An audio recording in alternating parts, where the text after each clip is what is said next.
Welcome back to our channel. So today in this video we are going to discuss about how to stream Nintendo Switch on Discord. So without wasting much of our time, let's get straight into the video.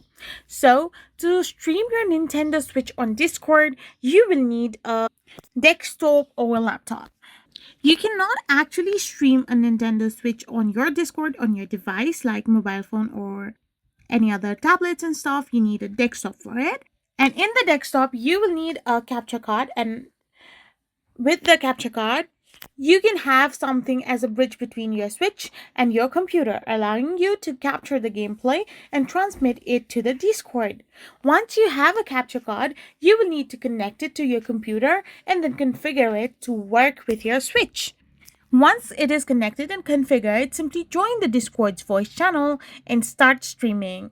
By doing this, you can simply stream your Nintendo Switch on Discord.